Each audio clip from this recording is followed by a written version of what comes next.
So we have the king of reality TV sitting here with me and James. We had to partner up on this one because, I mean, hey, we have legends in the building. We have Carlos King. How are you doing today? I'm blessed and highly favored. Definitely. Are y'all gonna be nice? We're gonna do our best. How about we get my friend right how here? about you just do your best, James? I'm gonna use what I got to get what I want. Okay, Nita Baker. Okay,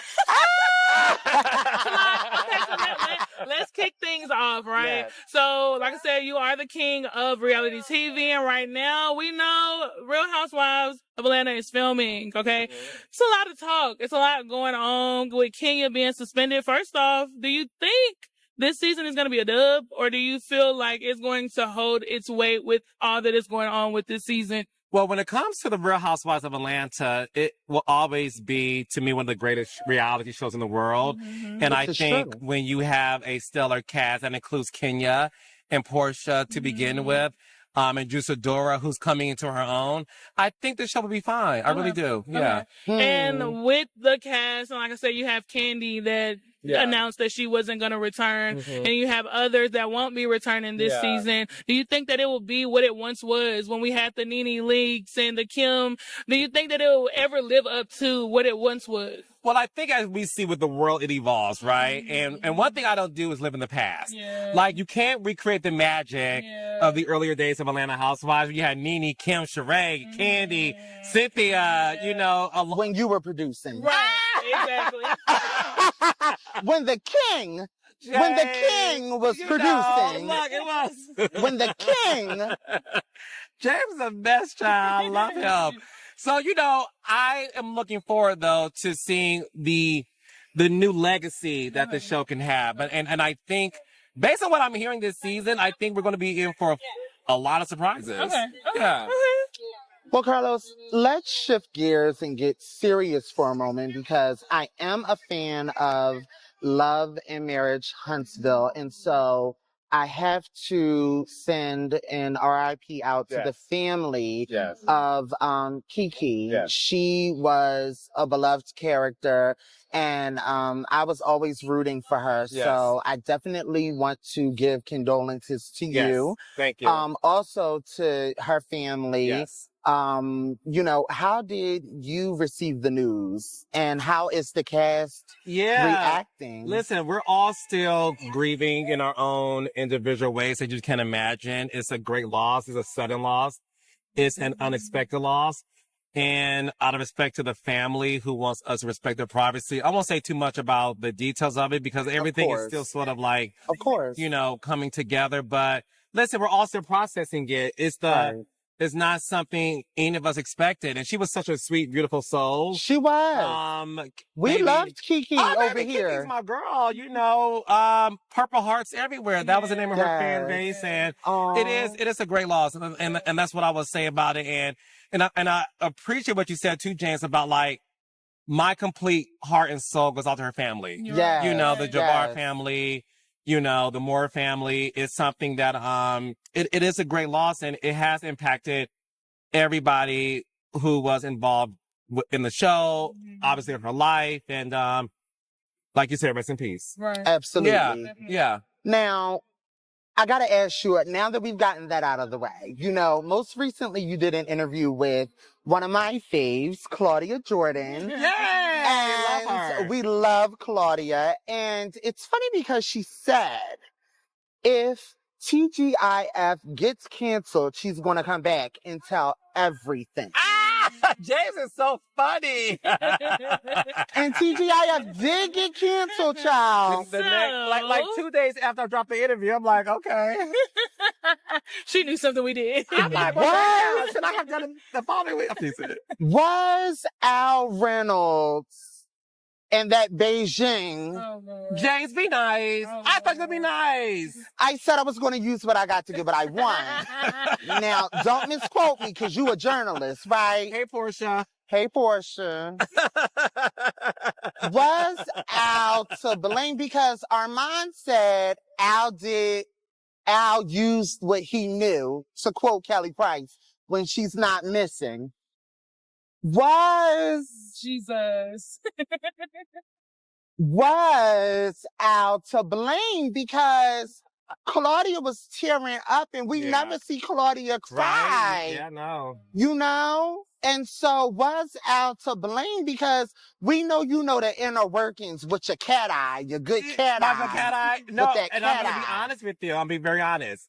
Talk about being it. very honest. Talk about it, child. I really, truthfully, don't know the details of exactly what was going on behind the scenes outside of what she shared, outside of what Claudia shared with me on the on the podcast. Okay. Because, and I'm gonna tell you why.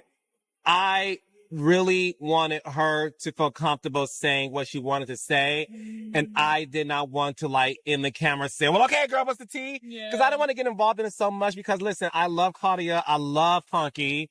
He's my friend. And Alan, I may not be friends, but we're friendly. Yeah. And I don't want to involve myself in it so much because we saw what happened in the interview. She said, people take things and they get in each other's ear. And I wanted the record to be shown that I don't even care to know all the details.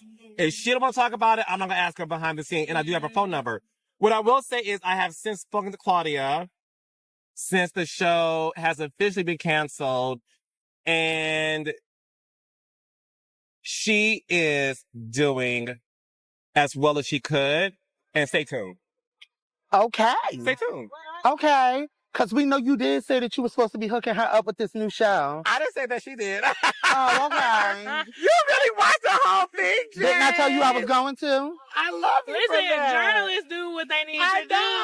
Well, can we get more journalists who actually does their homework and research and watch interviews and not clips? Yeah, because that's what people do nowadays is look at clicks and do things for clickbait. So, you know, we have to do our job, you know? And speaking of journalists. I love being surrounded by journalists. Go ahead. Journalist family. So speaking of journalists, you are, like you said, a journalist with your podcast. I want to get more into the creative process or just even preparing for the different interviews that you do on your podcast and making people feel comfortable with saying certain things that they normally wouldn't say in an interview. Yeah. How do you balance, you know, what to ask, what not to ask, with making sure your guests feel comfortable and making sure you're not overstepping? Yeah, the great question.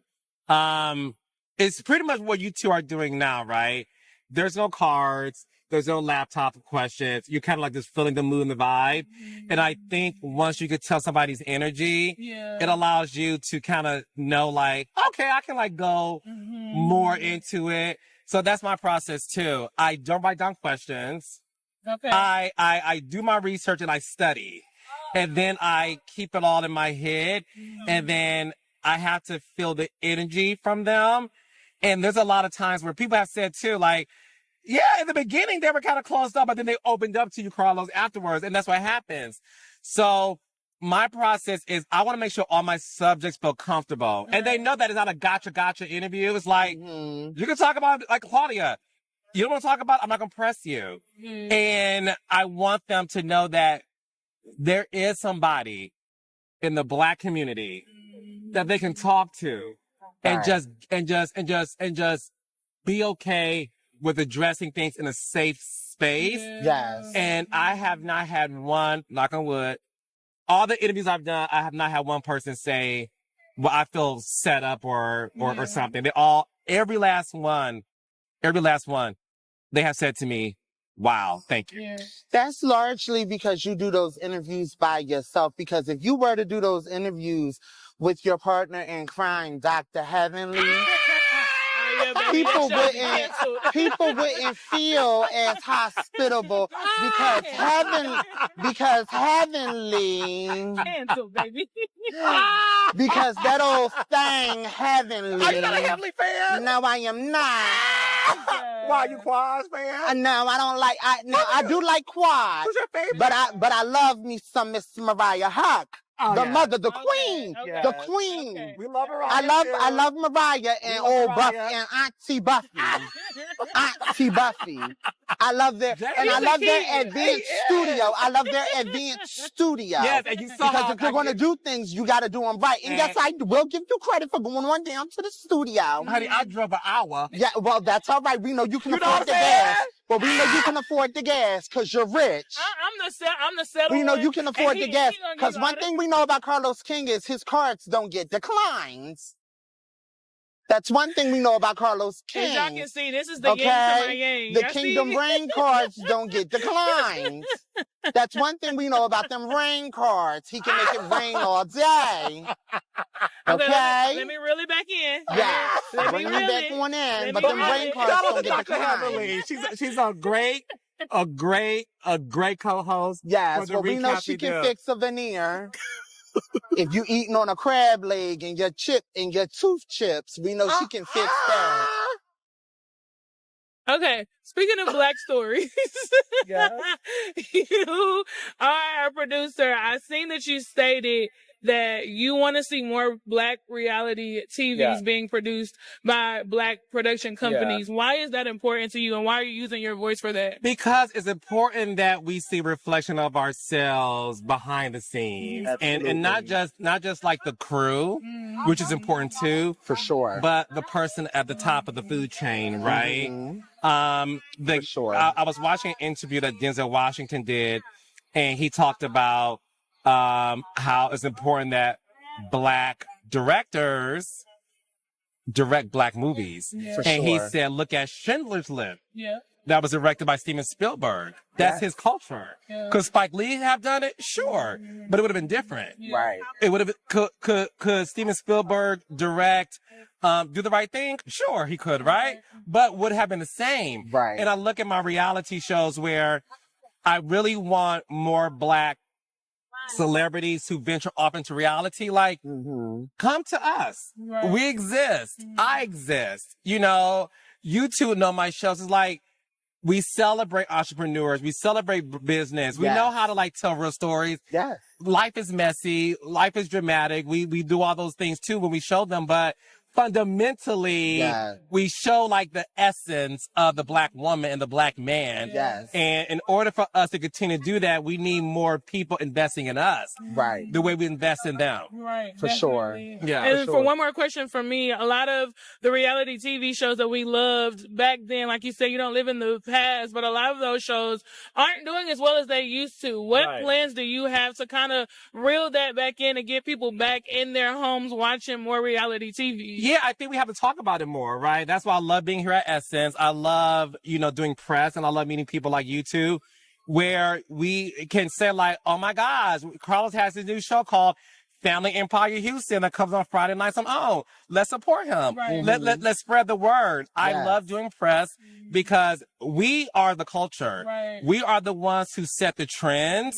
And my biggest thing is I don't think we understand how much power we have. Yeah. And if we will all come together and join forces, this world could be very different if we did not feel like we were in competition. And the sad part is